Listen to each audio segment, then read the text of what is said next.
sorry I'm a little bit late. By the way, great weather. I want to thank you for that. But I was just talking to the sheriff because you didn't expect to hear this out of me, but we have a problem with, many of you may know this because you're Iowa State students and we got some community people here. You know, we have a problem with the mentally ill who, you know, if you're bipolar, if you're schizophrenic, these are by and large, not in all cases, but in many cases, these are illnesses that can be treated. Am I right, Sheriff? I mean, they can be treated, but you have to be on your medication. And what happens from time to time is people start feeling better, and then they say, and you guys are the same way sometimes. You know, you get antibiotics and you don't finish them. Always finish your antibiotics. I'm not a doctor, but you have to finish them. But for people like the mentally ill, sometimes the treatment they have to take just won't make them feel good. It'll wear them out. It'll have side effects that are not pleasant. And I'm not a doctor and I'm not an expert in this, but I know this happens to be by and large true. So they'll get off their medication. And how does somebody like the sheriff, this is a beautiful thing what the sheriff waited here to see me about this. One of the things that happens is, so you are a shoplifter, you're bipolar, or you're schizophrenic, or you have some other sort of psychosis. And remember, we don't mind talking about the fact that I have a broken arm, but we don't want to talk about the fact that something's not working right up in my noggin, right? I mean, we kind of live very concerned, well, what are people going to think about me, okay? And we're doing better in this, right, Sheriff? I mean, it's coming more and more out, and people they're willing to deal with this more and more. So anyway, so you're bipolar, you go and you shoplift, or you're walking down the street and you get into a wisecracking discussion with a police officer, and you take a poke at him or something, or her, right, Sheriff? I mean, it's you shouldn't do it, but they have a mental illness, so they get arrested, and then they go to jail. And so the sheriff is creating a program, which he should be saluted for. I've only heard about it for 5 minutes here, but he's creating a program where that person, when they are diagnosed, gets an advocate. And that person works with the defense attorney, the prosecuting attorney, and the judge to try to get them on a path where they can get their treatment, where they have to then are responsible, right? Sheriff, they have to report, they have to be on their medication. And I assume you hand these folks off to the community where somebody is an advocate and works with them. Yes, and if they don't have an advocate, our mental health professional in the jail follows them in the community for 12 to 18 months to work as their advocate. And so then, once, he's doing this, in his territory, his jurisdiction, but now he's spreading it in the entire county, right? Yes. And how about the rest of the state? It's an issue that is the entire nation is working on. Yeah.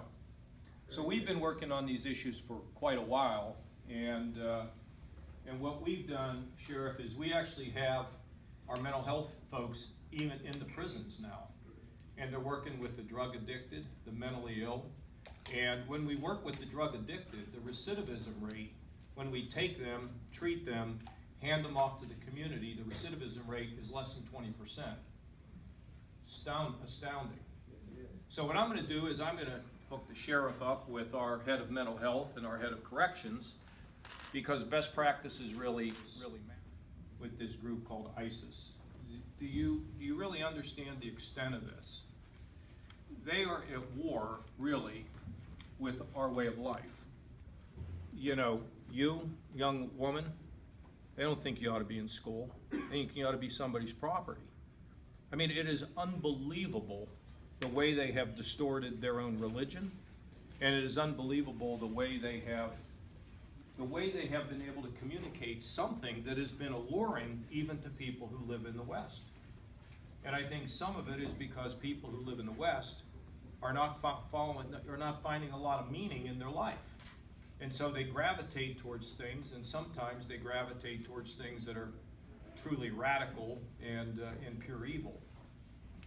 I don't think, although it appears this is where we are, I don't think that we can afford to delay in leading a group of countries around the world to basically destroy ISIS, to go, to find them, to meet them, and to destroy them.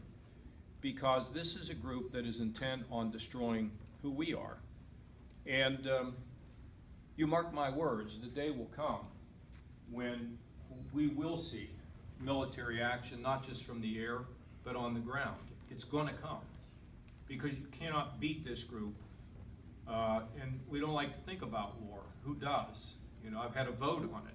I have to meet with families each year who, I don't have to, but I do. I meet with families who have lost people because of their service in the military.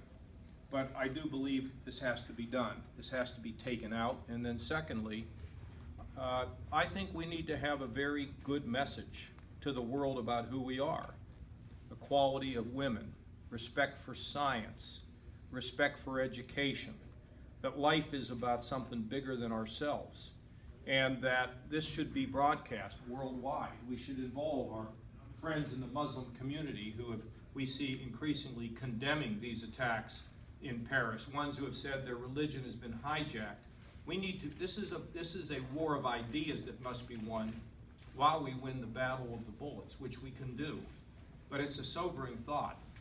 So I said we needed to get a big bipartisan coalition of people that understood what he was trying to accomplish. So we had meetings with a lot of people, and at one point Bono said, how come we can't get more meetings with these congressmen? I said, well, Bono, look, you wear a black leather suit, you got the goofy glasses and the Prada boots, and frankly, a lot of these people don't want to be seen with you. And he said, well, John, that goes the other way too. The guys in my band don't necessarily want me to be seen with you. So anyway, I said we needed to have a meeting. And we had a meeting with Chris Dodd or somebody like that, one of the old stalwart Democrats. So we're going to have a meeting with Jesse Helms. And the guy that was managing Bono was like, you can't take him in to see Jesse Helms. I said, well, we're sure as hell going. And we went in to see Jesse, and Jesse listened. And he looked at Bono with tears running down, you're not going to believe this, with tears running down his face saying, I wish that I had contributed as much in my life as what you're now doing. And the next day, Ted Kennedy and Jesse Helms showed up at a press conference to support the initiative. Now, Jesse and Teddy would agree on 99 out of 100 things. But we've gotten to the point in this country where if somebody doesn't think the way I think, we question their patriotism, we question their motives. We don't want to live like that. I'm having a little problem with one of the candidates for president because well, look, I mean, if you're going to attack women, if you're going to attack and attack Hispanics, if you're going to attack Muslims, if you're going to attack somebody who has a disability, that's not what we want in a leader, is it? I don't think anybody wants that. So we need to move beyond that, and we need to move beyond all the anger. Now, my first couple of years as governor were very hard because things have become so polarized. They're getting better. Are they great? No, but they're better. So what do you do if you're president? Well, no different than what I've always done. You look on issues, you look on ideas, and here's the most important thing. Here's the most important thing. What is your name? Mine. What is Austin. it? Austin? You got it. Okay, Austin, you're here in the legislature, or you're here in Congress, and you're not here as a Republican or a Democrat. You're here to make for a better life for the people that you serve. And people get that. As long as you're not playing that game, you can get people to be united and to solve problems. We got to solve them. This is for you. And by the way, you're coming next. So don't screw it up, okay? Please don't screw it up.